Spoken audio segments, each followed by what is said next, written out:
Civil War, the flag was the official symbol of the Confederate States, but more than a century and a half later, it represents rebellion and, for many, racism. The images shocked many Americans, including a descendant of General Robert E. Lee, the commander of the Confederate Army during the Civil War. Reverend Robert W. Lee IV reacted to the photographs in an Axios article saying, quote, "A flag of treasonous and seditious movement entered our capital, and that was an attack on our democracy." And Reverend Robert W. Lee joins me now. As I mentioned, he is the great-great-great-nephew of General Robert E. Lee. Reverend Lee, thank you for joining us. As I said, you're a descendant of General Robert E. Lee, and you grew up with the Confederate flag actually hanging in your bedroom. But as we just mentioned, you said that this symbol in our nation's capital was an attack on our democracy. And you've also said that the removal of Confederate symbols overall is a no-brainer. What sparked this change in your beliefs from your childhood to now, and how do you reconcile your family's history with what you're seeing play out on the national stage? Well, look, when there's scripture that backs this up, it says, when I was a child, I talked like a child, and now I'm not a child anymore, and I need to act in such a way that is becoming of adulthood. And I think a lot of people in our nation need to have a long, hard look at themselves and grow up, because that's what I had to do.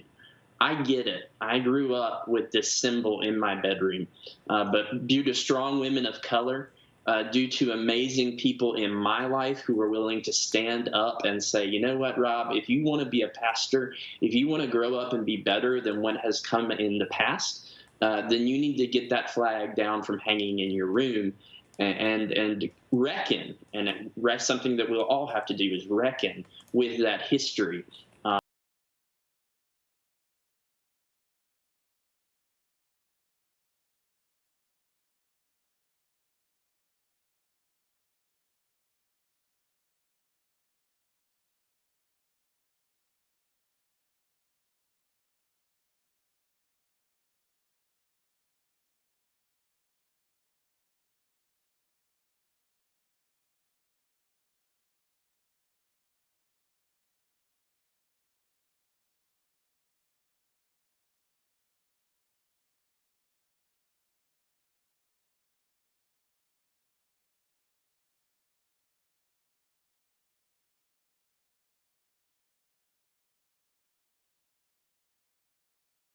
Well, in the backyard of the home behind me is where the flag flew. Not the one you're looking at, but a Confederate battle flag some people say should not have been flying in the first place.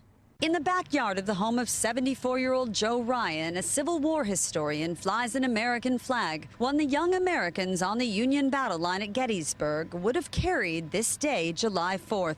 It came up as this flag came down 2 days ago. A Confederate battle flag, he says, represents the young men on the Confederate side. The flag, a replica of one he says they would have carried on the first day of battle. It's how he honors them. They're responding to different flags as signals of which side's theirs and which side's not. But they're all Americans dying on the same battlefield. Some people who live in Palos Verdes say the battle flag represents something so different to them. Slavery, its use in support of segregation, and so much more. They say seeing it from their yards is simply terrible. The Confederate flag, to me, is representative of a painful and hateful time in our society, one that I do not want to look to the past for, but I want to move past. Ryan says he raises the flag 4 times a year, but this woman who did not want to go on camera says enough. It's not the time to put up that flag. It's not the time. Ryan, a retired lawyer, says in the decades he's flown the Confederate battle flag, he's had only one complaint.